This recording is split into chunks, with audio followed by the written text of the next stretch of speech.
couple of months to go for the elections, the Delhi dangle is escalating. The Aam Aadmi Party has accused the BJP of mass voter deletions. A delegation led by former Chief Minister Arvind Kejriwal went to the Election Commission today.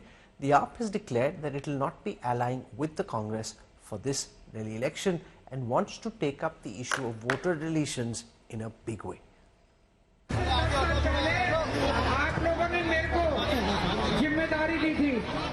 Battleground Delhi is heating up as political tensions rise ahead of the 2025 assembly elections.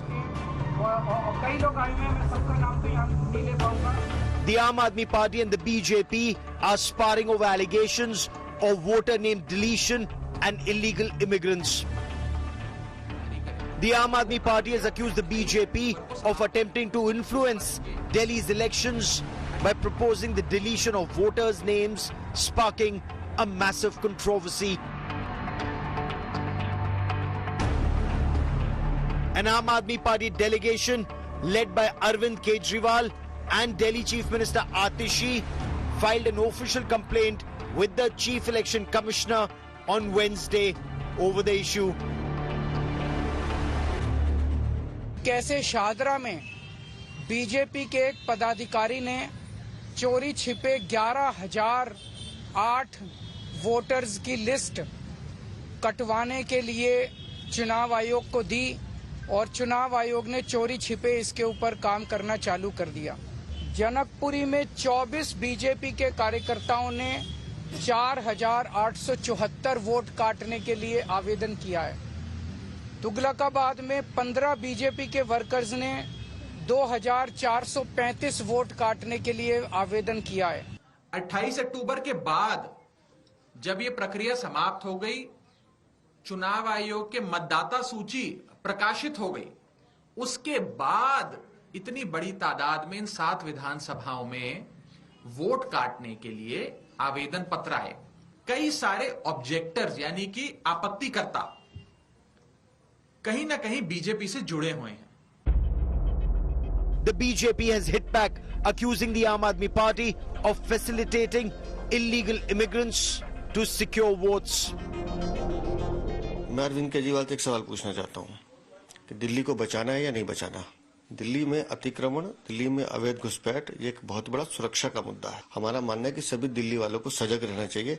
अपने आसपास कहीं भी अवैध घुसपैठिया दिखता है, Rohingya Bangladeshi दिखता है, तुरंत प्रशासन को, पुलिस को सूचना देनी चाहिए और उन्हें दिल्ली से बाहर करना चाहिए। The war of words began when the Aam Aadmi Party chief Arvind Kejriwal alleged that a BJP leader submitted a proposal to the Delhi poll panel to delete over 11,000 voter names in the Shahdara constituency. However, the Shahdara district magistrate Rishita Gupta denied these claims, stating that only 494 Form 7 submissions had been received. Amidst its controversy, Delhi's Lieutenant Governor V.K. Saxena has ordered a 2-month-long crackdown on illegal immigrants in the city.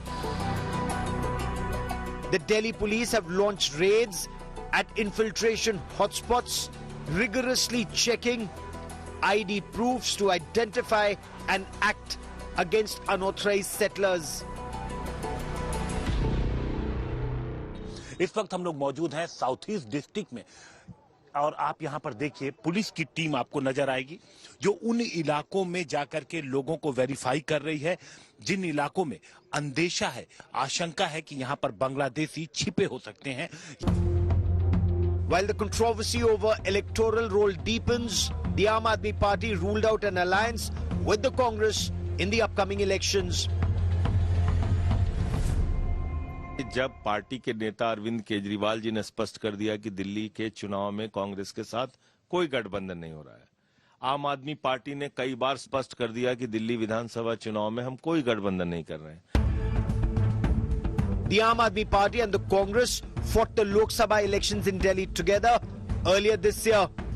Both parties drew a blank, with the BJP winning all the Lok Sabha seats in Delhi. with claims of voter roll manipulation and crackdown on illegal immigrants. The battle for Delhi promises to be a thriller. Bureau Report, India Today.